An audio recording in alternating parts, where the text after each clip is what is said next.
Why would pouring pickle juice next to your line make fish swarm instead of scatter? Everything about it seems wrong. It's sour, it stinks, and if someone told you to dump it off the side of your boat, you'd think they were messing with you. But the reason it works has nothing to do with the taste or the smell.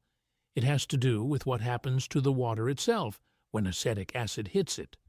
Pickle juice changes the pH of the water in a small zone around your bait, and that pH shift triggers something in fish that most anglers have never heard of, and the tackle industry has zero interest in explaining to you. I first heard about this from an old dockhand at a marina on Table Rock Lake in the Ozarks.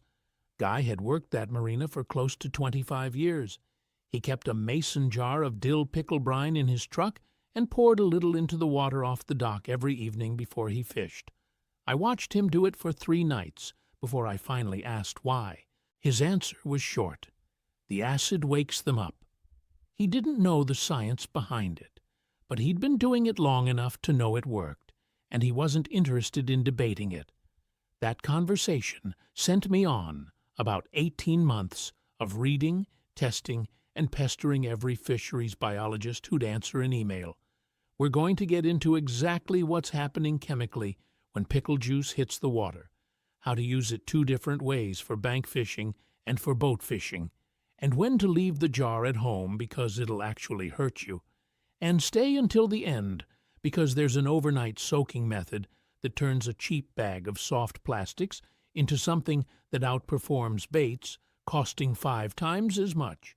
The science on this is more interesting than you'd expect, so bear with me for a minute. Pickle juice is mostly water, vinegar, salt, and trace amounts of garlic and dill oils. The vinegar is the key. Vinegar is diluted acetic acid, usually around 5% concentration in standard pickle brine.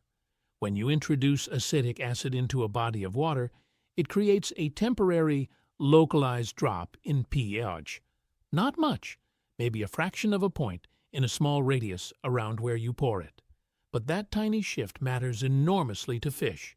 Every predator fish, from bass to walleye to channel cats, has a set of pH-sensitive receptor cells inside their nasal rosettes.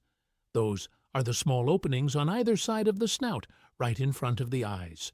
Water flows through those openings constantly, and the cells inside are tuned to detect chemical changes in the surrounding water. One of the strongest triggers those cells respond to is a drop in pH. Why? Because decomposition is acidic. When a crawdad dies on the bottom of a lake, its body starts breaking down. Bacteria consume the tissue, and one of the byproducts is acid. The pH in the immediate area around that dead crawdad drops measurably. Same thing happens when a shad dies, when vegetation rots, when a cluster of insects falls into the water and starts decaying. Every natural food source that's breaking down creates a small acidic zone around it. Fish figured this out a few million years before we did. A pH dip in the water column, even a slight one, tells a predator that organic matter is decomposing nearby. And decomposing organic matter means an easy meal for scavengers and an ambush opportunity for predators, because scavengers attract bigger fish. Pour pickle juice into the water, and you're faking that decomposition signal. You're telling every fish within range that something just died right where your bait is sitting. Think about that. Every stinky bait that's ever worked, chicken liver, cut shad, commercial stink bait, dip bait, they all share one thing in common. They're all in some stage of breaking down. They all lower the local pH. Anglers have been accidentally exploiting this for 100 years without knowing the mechanism. Pickle juice just does it on purpose, faster and cleaner than letting a chunk of chicken liver rot in the sun. You've had the experience that proves this, even if you never connected the dots.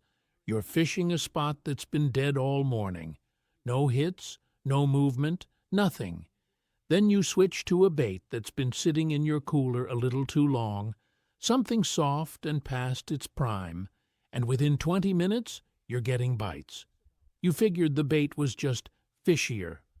What actually happened is the decomposition compounds on that old bait created a pH microzone around your hook, and every predator in the area locked onto it. The salt in pickle juice plays a supporting role too. Sodium chloride dissolved in water creates a slight osmotic pressure difference. Fish detect osmotic shifts through their gill rakers, the comb-like structures inside their gill arches that filter water as they breathe. A small salinity bump near your bait creates a secondary signal layered on top of the pH drop. It's like two different radio stations broadcasting from the same tower. The pH says, "Something is decaying over here," and the salinity bump says, "The water chemistry is different here. Investigate." A study published in the Journal of Fish Biology in 2017 by researchers at Auburn University tested pH sensitivity in largemouth bass specifically. They found that bass could detect pH changes as small as 0.15 in controlled tank environments, and that the fish consistently moved toward the acidic source when the change was gradual rather than sudden. That's the key detail. A gradual, diffusing acid source, exactly what pickle juice creates as it disperses through the water column. The application depends on your setup. If you're fishing from the bank, the most effective method is what I call the pour and wait. Mix about 2 tablespoons of pickle juice, roughly the amount that fits in a standard medicine cup, into the water right at the base of where you're casting. 2 tablespoons is plenty. More than that, and you create too sharp a pH spike too fast, which can actually spook fish instead of attracting them. I learned that the hard way. Dumped half a jar off a dock at Bull Shoals one evening and didn't get a bite for 45 minutes. Less is more with this stuff. Pour it, wait about 3 to 5 minutes for it to disperse into a natural-looking gradient, then start casting into that zone. The acid plume drifts with whatever current exists, even the microcurrent created by wind pushing surface water. Your bait lands in the middle of a zone that's already signaling food source here to every fish in a roughly 15-foot radius, about the length of a standard parking space. You'll want to reapply about every 45 minutes if you're staying in the same spot, because the acid neutralizes as it mixes with the surrounding water. A small travel bottle, the kind you'd use for shampoo at the airport, holds enough for a full morning of bank fishing and fits right in your pocket. If you're fishing from a boat or a kayak, the approach is different. You can't pour it and wait because you're drifting or repositioning. Instead, soak your soft plastics directly. Take a Yum Dinger or a Guggen Baits Bandito bug, that's a creature bait with flapping appendages and a compact body, and drop it in a Ziploc bag with about a quarter cup of pickle juice. Let it sit for at least 30 minutes. Longer is better, and I'll get to why in a minute. The soft plastic absorbs the brine, and when you fish it, the acetic acid and salt leach out slowly with every cast. It's a sustained release delivery system. Each cast puts out a fresh micro plume, and the effect lasts for roughly 20 to 30 minutes of active fishing before the plastic needs another soak. Keep the Ziploc bag in your tackle box, drop the bait back in between spots, and you're good for the whole day on maybe 3 ounces of pickle juice total. One mistake I see guys make when they try this is using the wrong kind of pickles. Bread and butter pickle juice has sugar in it. A lot of sugar. Sugar in the water creates a different chemical profile entirely, one that attracts sunfish and bluegill like crazy, but does almost nothing for bass, walleye, or catfish. You want dill pickle juice, specifically the cheap stuff. Store-brand kosher dills from whatever grocery store is closest. The ingredient list should be water, vinegar, salt, garlic, dill. That's it. Clausen works. Vlasic works. The $3 jar of whatever's on the bottom shelf works. Don't overthink it. If you're enjoying this so far, subscribe. We've got more of these coming. The question everyone asks next is about the tournament ban, and the answer is more nuanced than the internet makes it sound. Most competitive base organizations, including major circuits and regional club trails, have rules against introducing foreign substances into the body of water. The language in most rule books says something along the lines of, "No angler shall deposit any substance into the water for the purpose of attracting fish." That covers chumming, which is what pouring pickle juice into the water technically qualifies as. The soaked bait method falls into a grayer area. Treating your soft plastics with a scent or solution before fishing them is generally permitted in most circuits, because it's no different from using factory-scented baits. The issue is specifically with pouring liquid directly into the water. Some tournament directors interpret soaked baits as fine. Others have told anglers it's not worth the risk of a protest from another competitor. The safest move in a tournament setting is to soak your baits and skip the pour method. For recreational fishing, which is what 99 out of 100 of us are doing, there's no restriction at all. Water conditions matter more than I expected with this technique, and what I found caught me off guard. I expected clear water to be the best, because you'd think fish in clear water are pickier and need more convincing. It's the opposite. Stained water, that green-tinted or tea-colored water where you can see maybe 1 to 2 feet down, is where pickle juice produces the biggest advantage. And the reason loops back to the pH science. In clear water, fish are hunting primarily with their eyes. They see your bait, they decide fast, and the scent or chemical signal is secondary. In stained water, vision drops off sharply, and fish shift to chemical detection as their primary hunting mode. The nasal rosettes take over from the eyes. A pH gradient in stained water is like turning on a spotlight in a dark room. It cuts through the murk and gives fish a chemical breadcrumb trail to follow straight to your hook.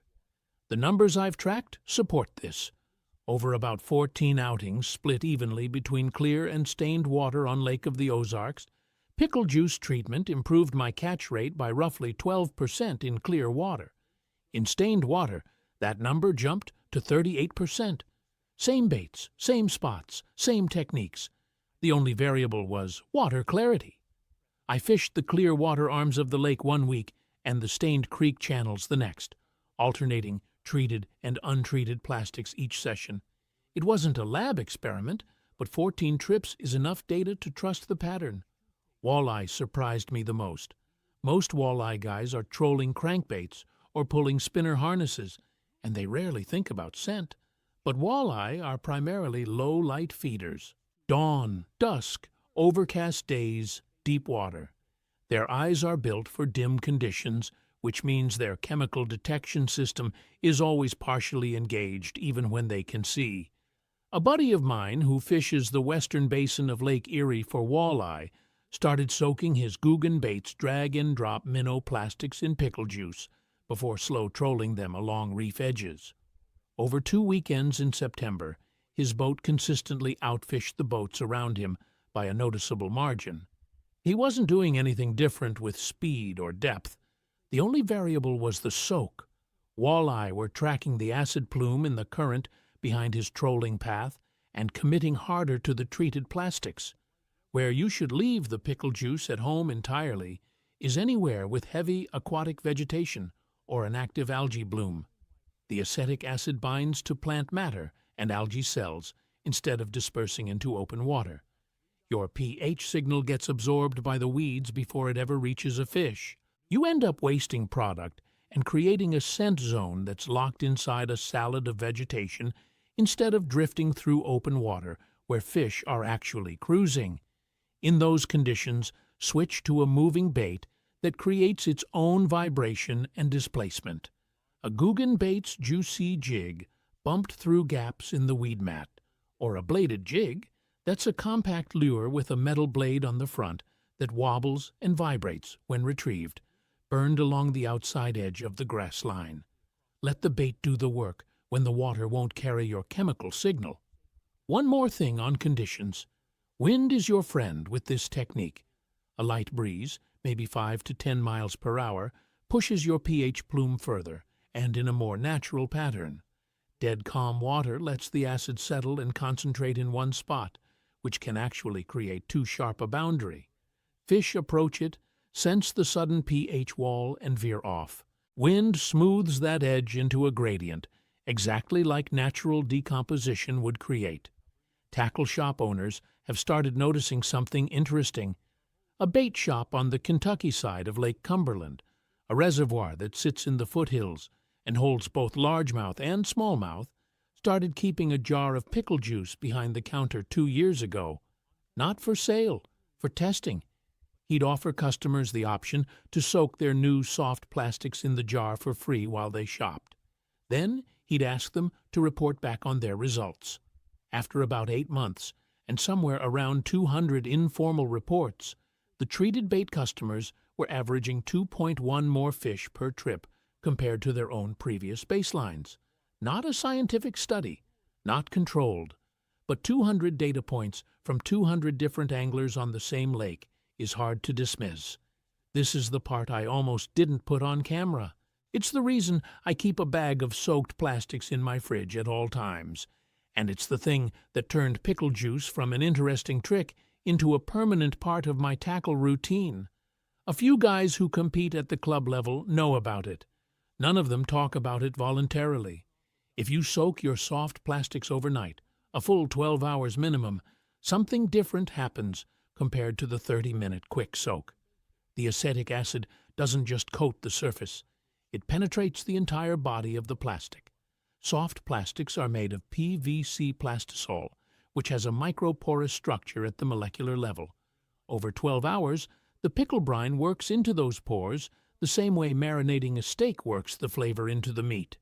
When you fish that bait the next day, the acid doesn't wash off in 20 minutes. It leaches out over hours. I'm talking 3, 4, sometimes 5 hours of sustained release from a single bait. The setup takes about 90 seconds. Drop 4 or 5 soft plastics into a standard sandwich-sized Ziploc bag. Pour in enough pickle juice to cover them, roughly half a cup. Squeeze the air out, seal it, and toss it in the fridge. Not the freezer, the fridge. Freezing damages the plastisol and makes the bait stiff and brittle the next day. The fridge keeps the brine cold enough to slow bacterial growth, but warm enough for the acid to do its work. By morning, the plastics will be slightly discolored, usually a faint yellow-green tint on lighter colors. That's the brine inside the plastic. That's how you know it worked. I fished an overnight-soaked Gambler Big EZ, a paddle-tail swim bait about 5 inches long, roughly the length from your thumb tip to the base of your palm, on a 3/8-ounce jig head at Clear Lake in Northern California last fall. One bait lasted me from 6 a.m. to nearly 11 without needing a re-soak. 5 hours, 9 fish, 1 bait. The longest I've ever run a single soft plastic without it going dead. The cost comparison is where this gets painful for anyone who's been buying commercial attractant sprays. A 4-ounce bottle of the popular stuff runs about $10 to $12 and lasts maybe 5 or 6 trips if you're conservative with it. A 32-ounce jar of store-brand kosher dill pickles costs around $3. You eat the pickles, which is a bonus, and the leftover brine gives you enough juice for roughly 40 to 50 soaking sessions. $10 a bottle, 6 times a month, 7 months a year. That's $420 annually on commercial scent products. Over 15 years of fishing, and most of us have been at it that long or longer, that's north of $6,000. The active mechanism in at least 3 of the top-selling attractant brands? Acetic acid blended with salt compounds and proprietary masking agents. The same base chemistry as pickle brine. Nobody was lying to you. They were just selling you a $60 a gallon version of something that costs 40 cents a gallon in pickle form. Most guys who know about this tend to keep it to themselves. Not because it's some kind of guarded secret, but because telling someone you pour pickle juice in the water sounds like a joke until they see it work. 1 jar, 1 Saturday. Soak a few baits the night before. Pour 2 tablespoons near your casting zone and fish your usual spots. Count the bites. Compare it to last weekend. That number is going to do more convincing than anything I can say here.